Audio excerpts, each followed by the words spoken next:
Buenas noches, licenciado. Nosotros somos el grupo 2. Nosotros vamos a hablar sobre el pensamiento complejo de Magnelin. El pensamiento complejo dice que consiste en combinar dos aspectos muy importantes: el conocimiento y la manera, en que nosotros pensamos. No basta, no basta solo con aprender, una información, sino también de razonar.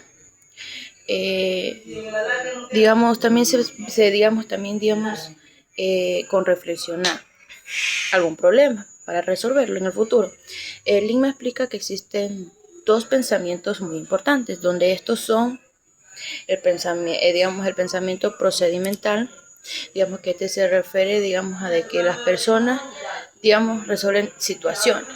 Y el pensamiento sustantivo es donde se relaciona con contenido o con conocimiento. Cuando ambos se unen, dice que se desarrolla el pensamiento más complejo, porque ellos tienen la capacidad, se dice de que uno debe aprender, con sus propios conocimientos, así de lo que ha visto o ha aprendido. No que te mandan un papel, tú tienes que aprendértelo, leerlo, para que puedas entenderlo mejor, sino en la forma en que tú puedas entenderlo. Este tipo de pensamiento se caracteriza por ser creativo, reflexivo, y además ayuda a las personas a un futuro. El autor también destaca que en la escuela se debe enseñar, a los estudiantes a pensar, a razonar, no solo, a aprenderse un documento o algún papel.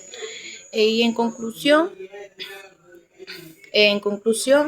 el pensamiento complejo forma a estudiantes, a niños y también a docentes y a padres de familia, a que ellos puedan tomar decisiones responsables, a que ellos puedan resolver problemas, y que también siempre puedan, expresarse y decir, yo puedo aprender, leyendo, o si no, ellos dicen, yo vi esto y yo por eso me sé esta información. No solo se trata de analizarse un documento en la cabeza o en el cerebro. Y es fundamental porque, desarrolla habilidades durante la educación, y esto ayuda bastante en el futuro. Bueno, los niños ya saben pensar desde pequeños. La escuela solo debe enseñarlos a hacerlos un poco mejor. Primero, les daré 4 puntos importantes. Pensar es como un equipo. Todas las habilidades ayudan. Por ejemplo, Ligman lo explica que es como un péndulo. Si enseñas a preguntar, a dar ejemplos y a argumentar juntos, el niño piensa mucho mejor si le enseñas así por separado. Como segundo punto, hablar no es solo repetir palabras, sino darles un sentido. Un niño no solo dice perro, sino dice perro bonito o comida mala. Ahí ya está pensando y juzgando. Esto les sirve para poder entender los significados, escribirlos y poder expresarlos mucho mejor. Como tercer punto tenemos que para leer bien hay que razonar, no solo deletrear. Para entender un texto hay que hacer 3 cosas. Primero, traducir, inferir y buscar el sentido. Por ejemplo, en traducir, explicarlo con tus propias palabras. Inferir es sacar lo que no dice el texto.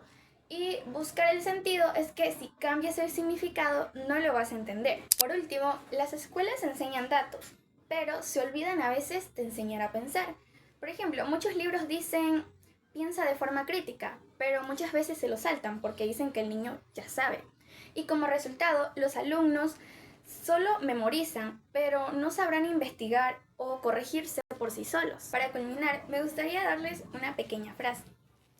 Si solo enseñamos a leer y a escribir, pero no a pensar, estamos formando alumnos que repiten, no que comprenden. Master Littman explica que el pensamiento no consiste solo en memorizar información, sino en aprender a razonar, organizar las ideas y comprender su significado. Para él, la escuela debe enseñar a los estudiantes a pensar de manera crítica y creativa. Primero, habla de las habilidades de razonamiento. Explica que el conocimiento nace de las experiencias, pero el razonamiento nos permite descubrir nuevas ideas a partir de lo que ya sabemos. Cuando razonamos correctamente, podemos llegar a conclusiones verdaderas y tomar mejores decisiones. Además, el diálogo con otras personas enriquece nuestro pensamiento, porque nos ayuda a conocer diferentes puntos de vista. Después presenta las habilidades de información y organización. Señala que aprender no es acumular datos, sino organizarlos para comprenderlos mejor. Para ello utilizamos oraciones, conceptos y esquemas. Las oraciones expresan ideas completas, los conceptos agrupan elementos con características comunes y los esquemas ayudan a relacionar y ordenar la información. También destaca que la narración y la descripción facilitan la comprensión porque organizan la experiencia de forma clara y significativa. Más adelante explica las habilidades de traducción. No se requiere únicamente a cambiar un idioma por otro, sino transformar una idea de forma expresiva a otra. Por ejemplo, convertir un texto en un dibujo, una canción o un esquema sin perder el significado. Esta habilidad permite comunicar mejor el conocimiento y comprenderlo de diferentes perspectivas. Finalmente, Dickman responde a las preguntas. ¿Es valioso enseñar a razonar? Su respuesta es sí. Afirma que enseñar a razonar mejora la comprensión lectora, ayuda a resolver problemas y favorece un aprendizaje más profundo. El autor propone que los estudiantes sean más protagonistas de sus aprendizajes y que los docentes actúen como guías que promueven la reflexión, el análisis y la creatividad. Pensamiento complejo y educación de Matthew Lickman. El autor explica que el pensamiento se forma gracias a la comunicación con otras personas. Desde pequeños aprendemos a pensar mediante el diálogo con la familia, la escuela y la sociedad. Por eso la educación debe promover espacios donde los estudiantes puedan dialogar, reflexionar y construir sus propias ideas. Se presenta una comparación entre la conducta de una comunidad y la conducta de una persona interiorizada. Cuando participamos en una comunidad de investigación, aprendemos a cuestionar y analizar nuestras ideas, prever consecuencias y resolver problemas de manera autónoma. Lickman expone dos formas de entender el pensamiento crítico: la visión individual y la visión social. La primera se centra en la capacidad de pensar por uno mismo. La segunda destaca que el pensamiento mejora cuando dialogamos con otras personas y consideramos diferentes puntos de vista. Lickman explica el pensamiento de una orden superior. Este tipo de pensamiento explica resolver problemas complejos, aceptar la incertidumbre, pensar de forma crítica y creativa y desarrollar la independencia de juicio.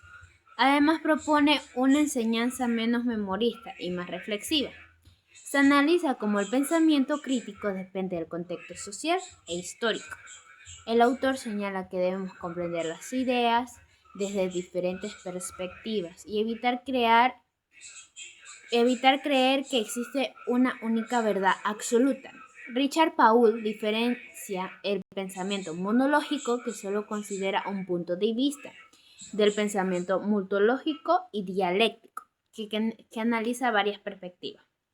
El verdadero pensamiento crítico requiere apertura, diálogo y respeto por las opiniones diferentes. Manhey propone 4 pasos para reconocer la influencia de las ideologías en nuestro pensamiento: comprender el otro, analizar su contexto social, relacionar las ideas con la estructura social y finalmente examinar también estructuras propias creencias. Solo así eliminamos perjuicios, egocentrismo y los autoengaños. Se compara el pensamiento algorítmico basado en reglas y procedimientos con el pensamiento heurístico que busca soluciones creativas. Lickman sostiene que ambos son útiles, pero lo más importante es fortalecer el razonamiento, el juicio mediante la práctica constante de la filosofía en la educación. El autor afirma que todos los juicios surgen de las relaciones que establecemos entre las ideas, los hechos y las personas. Por eso la mejor forma de desarrollar un buen juicio es permitir que los estudiantes formulen, analicen y argumenten sus propios juicios desde edades tempranas. Como conclusión, Matthew Lickman defiende una educación que forma personas creativas, reflexivas y autónomas. Para lograr, la escuela debe promover el diálogo, el análisis de diferentes perspectivas y el desarrollo del juicio. más allá de la simple memorización de contenidos. Yo voy a hablar sobre el pensamiento complejo y la educación de Matthew Lipman. Aquí explica la importancia de desarrollar el pensamiento de la orden superior en la educación. Aquí el autor nos señala que los estudiantes no solo deben aprender contenidos, sino también deben de aprender a pensar, analizar y justificar con sus opiniones y con argumentos. Esto significa que cada juicio o decisión debe estar basado en razones y no solo en opiniones personales. En el libro también se menciona que la educación se debe ayudar a establecer relaciones entre las ideas y la realidad. En este se presentan 3 tipos de relaciones. Primero tenemos las simbólicas, que incluyen el lenguaje y la lógica. Después tenemos las referenciales, que conectan a los símbolos con el mundo real. Y por último, las existenciales, que relacionan a las personas con su entorno.